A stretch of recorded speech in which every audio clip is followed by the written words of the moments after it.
Assemblage de raccords de tubes d'1 pouce et moins.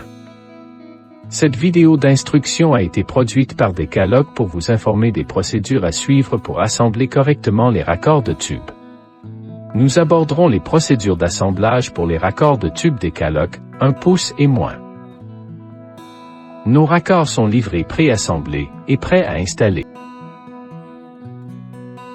Nos raccords conserveront leur étanchéité après plusieurs montages et démontages.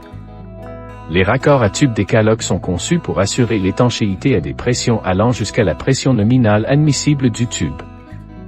Un tableau des pressions est disponible dans notre catalogue principal Decalogue.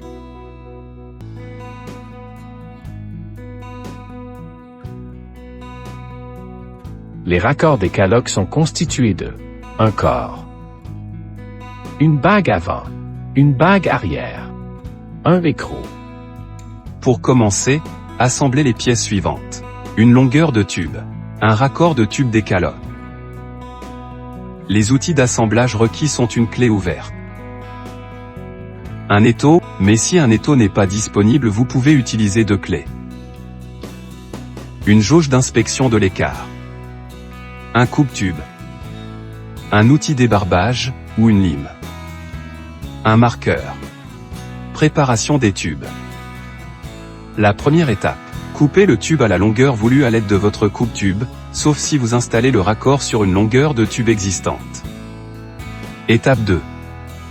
Éliminez toutes les bavures sur le tube créées pendant le processus de coupe. Assurez-vous de ne laisser aucune bavure ou arête sur le diamètre extérieur, ou le diamètre intérieur du tube. Première étape de l'assemblage du raccord de tube.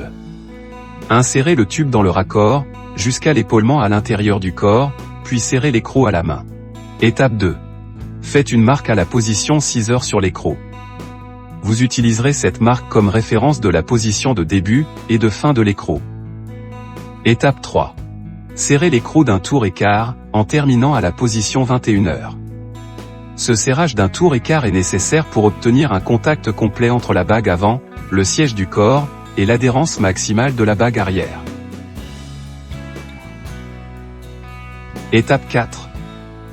Utilisez la jauge d'inspection d'écartement pour vous assurer que le raccord a été serré correctement. Si la jauge n'entre pas dans l'espace entre l'écrou et le corps, le raccord a été correctement assemblé. Si la jauge entre dans l'espace, vous devrez serrer le raccord davantage, mais pas plus d'un 1/8 de tour à la fois, jusqu'à ce que la jauge n'entre plus dans l'espacement. Démontage du raccord de tube. Étape 1. Faites 2 marques sur le raccord, une le long de l'écrou et une autre le long du corps. Vous utiliserez ces marques pour vous assurer de remettre l'écrou dans sa position d'origine. Étape 2. Desserrez l'écrou et retirez le tube. Remontage du raccord de tube. La première étape. Insérez le tube avec les bagues en place jusqu'à ce que la bague avant s'appuie contre le corps du raccord. Étape 2. Immobilisez le corps du raccord et faites tourner l'écrou, jusqu'à ce que vos marques s'alignent. Vous ressentirez une augmentation significative du couple. Serrez environ un 1/8 de tour. Si un serrage supplémentaire est nécessaire, utilisez des incréments de un 1/8 de tour. N'interchangez pas de pièces de raccord d'autres fabricants, sans avoir bien vérifié la situation. Veuillez contacter votre distributeur Decalogue agréé, pour connaître les fabricants approuvés. Nous espérons que vous avez trouvé ces instructions utiles. Travaillez sécuritairement. Merci de la part de Decalogue.